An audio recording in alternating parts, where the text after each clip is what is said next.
pues pareciera ser que dentro de todos los agregados y categorías que hay en el encuentro, el tema comunal ha despertado bastante interés, ¿no? Entonces vamos a tratar de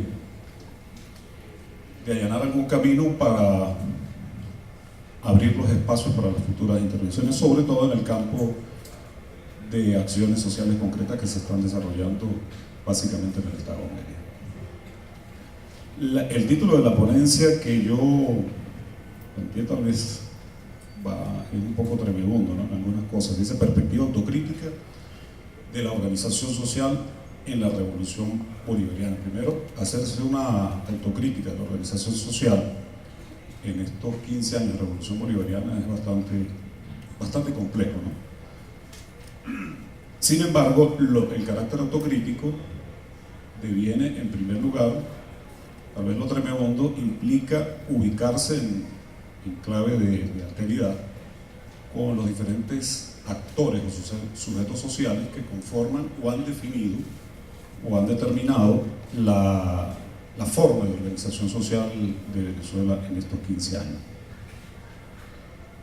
Para ello es importante, en primer lugar, definir en esta complejidad de lo que es la organización social en Venezuela algunas categorías históricas, sociohistóricas, socioantropológicas que pudiesen definir o sirvan de base para hacer ese análisis autocrítico. No podemos iniciar ningún proceso de análisis donde se involucren fenómenos sociohistóricos sin una debida contextualización. Si nosotros abarcamos un proceso de análisis de cualquier característica, y más si tiene tono autocrítico, debemos necesariamente forzar o replantear un marco contextual que permita algunos códigos referenciales que pudiesen tener algún significado. En este contexto, pues si hacemos nosotros hacer una línea de corte divisoria histórica en el año 98, por razones obvias, se ganan las elecciones presidenciales con el presidente Chávez, y pudiésemos entonces en este contexto pasar rápidamente a hacer una caracterización de las organizaciones sociales en ese momento. Y esto es necesario porque si visualizamos con esas categorías históricas y damos cuenta del estado inicial en el cual parte algunas organizaciones sociales en Venezuela, pudiésemos, no como un elemento de carácter determinístico, como las razones causales, para la posterior organización que actualmente pudiese ser una fotografía en el momento actual del proceso bolivariano en Venezuela. Sin embargo, yo tengo la presunción de que existen definitivamente determinantes históricos desde ese momento inicial que todavía rigen el comportamiento y la dinámica de las organizaciones sociales en nuestro país.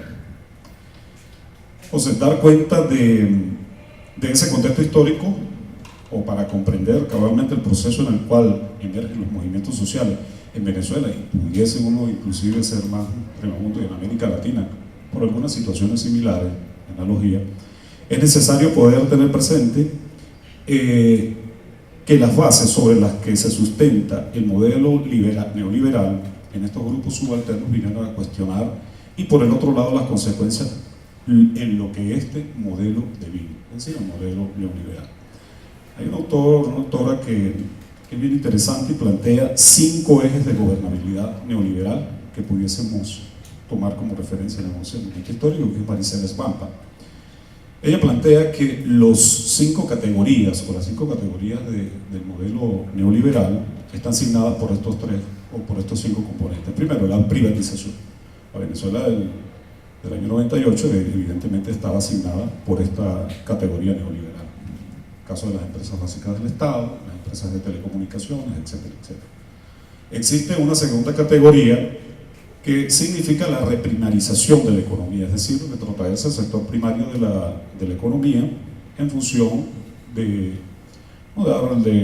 echar para atrás toda esa economía de escala que estaba bastante deteriorada en el año 98 y volver al régimen de exportación de productos primarios. ¿Okay? Estos 2 componentes evidentemente significaron una tercera categoría social, y ahí empezamos a visualizar de alguna u otra manera cuál era el estatus de las organizaciones sociales en Venezuela, que era la precarización laboral, con todos sus componentes.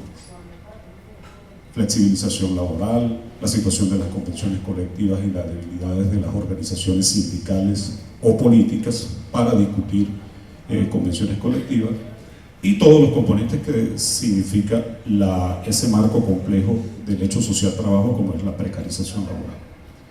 En otro contexto tenemos las estrategias de contención de la pobreza que se venían aplicando en Venezuela en el año 98. Evidentemente pudiésemos hacer análisis del estado de bienestar y todos esos componentes que tenían, por supuesto, influencia en Venezuela. Y por último, evidentemente un factor que se ejerce desde el Estado siempre ha sido reaccionario y represivo, independientemente del corte que se le quiera atribuir, dependiendo de la escala, por supuesto, que es la represión institucional. Estas 5 categorías que definen, según esta autora, la gobernabilidad neoliberal, por supuesto, ante una situación, ante una sociedad activa, significaba evidentemente elementos de reacción para contrarrestar ese presunto estado de gobernabilidad. Por supuesto, en todo esto tendremos que ver que el neoliberalismo tiene o conculcó o determinó, bajo estas 5 categorías, elementos no solamente que cumplieron con un componente disciplinador desde el punto de vista económico y físico, sino también cultural e ideológico, que es lo que en todo caso a nosotros nos interesa de cara al análisis que pudiésemos hacer posteriormente de las organizaciones sociales. Entonces, es por ello que además de la exclusión social y la pérdida de derechos sociales conquistados por las clases populares anteriormente, recordemos que las jornadas laborales fueron el producto desde el punto de vista de la clase obrera o del movimiento trabajador a nivel internacional, y con el capítulo Venezuela también se inició procesos extraordinariamente interesantes. La huelga petrolera de los años 30 devino, por supuesto, en mejoras desde el punto de vista de las conquistas del movimiento trabajador venezolano. En este sentido, nosotros pudiésemos determinar o pasar cuenta de que ese avance o ese estatus en el capítulo Venezuela de la gobernabilidad neoliberal, observar de alguna u otra manera cómo era la composición de las organizaciones sociales en Venezuela. Una, pudiésemos empezar por los partidos políticos. En el año 98, si vemos de cara a los partidos del estatus, Acción Democrática y COPEI, y otros, por supuesto, que hacían el juego, que desde la izquierda, por lo menos el caso del movimiento socialismo, hacían el juego a la democracia representativa del punto de fijismo, evidentemente había una extenuación de esos partidos políticos por falta de legitimidad e inserción en las bases populares. Si lo vemos de cara a los partidos de izquierda con notada intervención para rechazar el modelo neoliberal en todas estas variantes, había 2 componentes esenciales. Estaban desestructurados en lo horizontal, es decir, había una atomización de los partidos de izquierda, sin coherencia ni ideológica, ni orgánica, ni programática, cada uno subrogándose ser vanguardia organizada del movimiento desde su perspectiva. El Partido Comunista decide, por supuesto, y siguen los estatutos vigentes, ser la vanguardia organizada o esclarecida de la clase obrera. Sin embargo, vemos al Partido Comunista desde ese tiempo hasta ahorita con una profunda desmembramiento, un profundo desmembramiento de ligación con las bases sociales, ni siquiera sindicatos, ni confederaciones, ni absolutamente nada. Y si damos cuenta de los órganos de poder que se dan, por supuesto, del movimiento popular organizado, del movimiento sindical organizado, veíamos la CTB, la Central Unitaria de Trabajadores, CODESA, la CGT, la CUT, como su contraparte de los partidos de izquierda, totalmente desestructurada. Y si por otro lado entonces analizamos otras características, no del hecho social trabajo, sino el resto del componente social, había los estertores de un movimiento vecinal que empezó en alguna fase en la década del 50, posteriormente el 60, 70, 80 y 90, estaba efectivamente desmembrado en su base, no solamente por elementos de carácter jurídico, sino también por elementos de inserción social.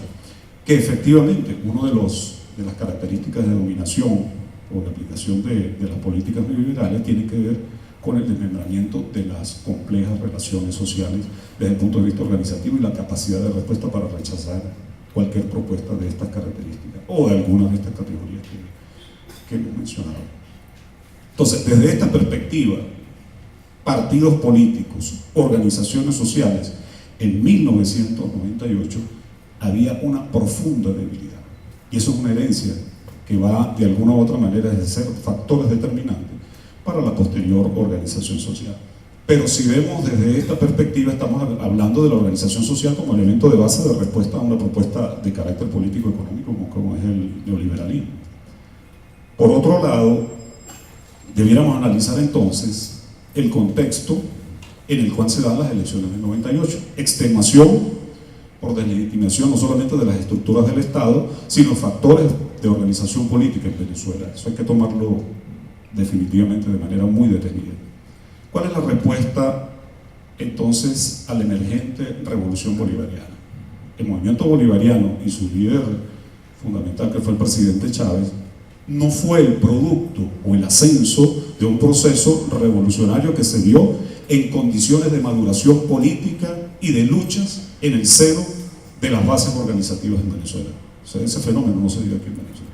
Y eso tenemos que entenderlo con claridad meridiana, porque eso determina esas condiciones iniciales, lo que pudiese ser presuntamente en estos 15 años un proceso de maduración de las organizaciones sindicales, de los partidos políticos, de los movimientos, cualquiera su expresión, bien sea en el sector rural o en el sector urbano, que definitivamente tenemos que analizar con mucho criterio.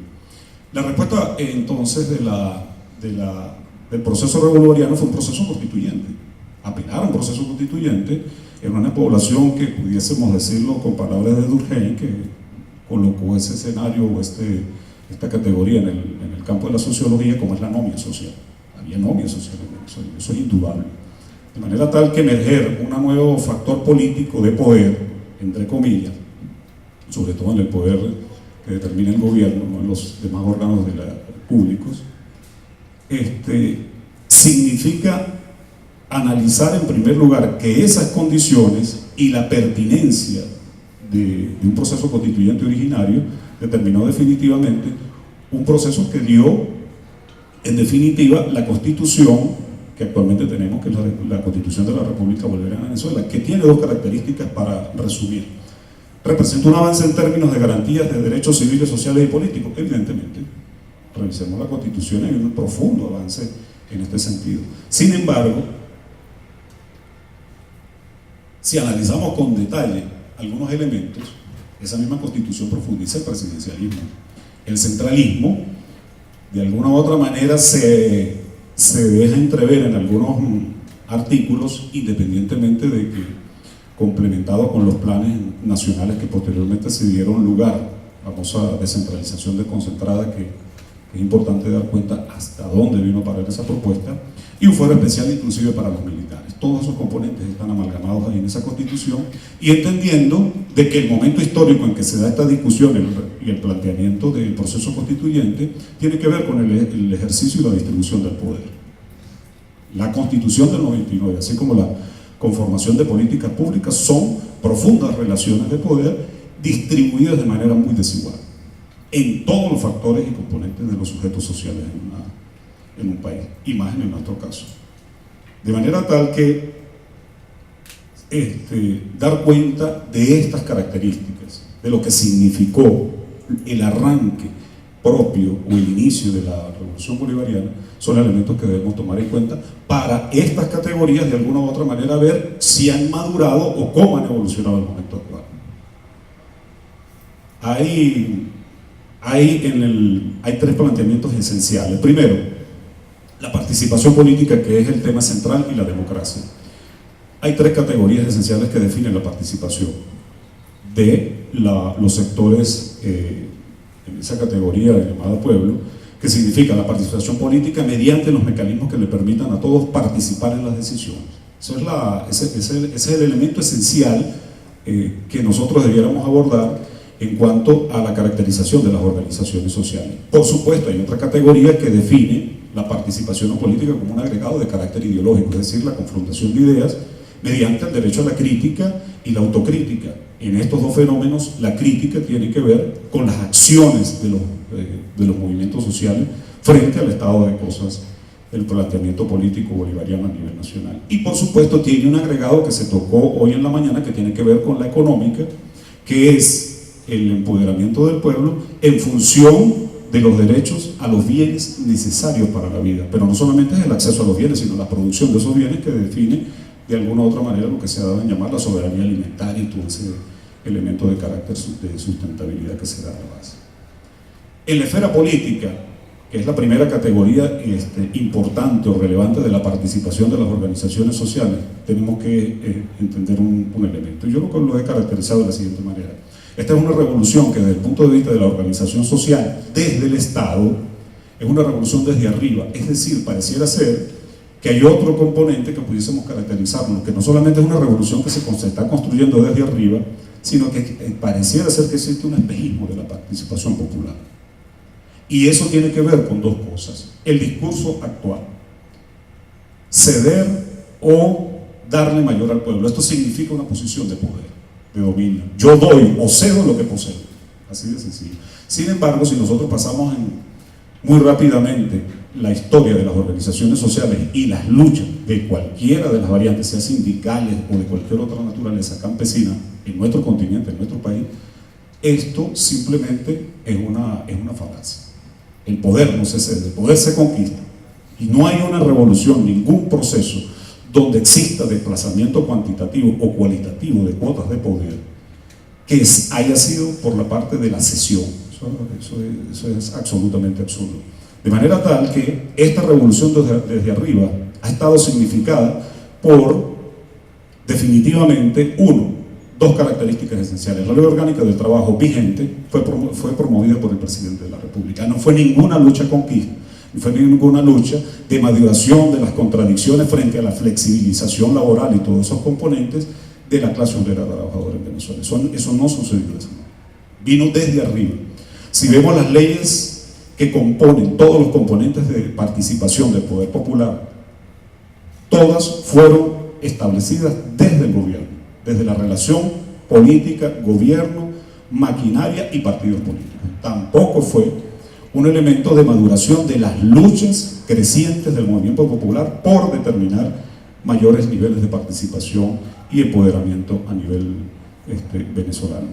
De manera tal que si nosotros pasamos y seguimos haciéndolo, las organizaciones sociales, incluyendo las actuales, una de las figuras protagónicas que son los consejos comunales, vienen totalmente teledirigidos desde el Estado, desde el poder del aparato de la estructura del Estado.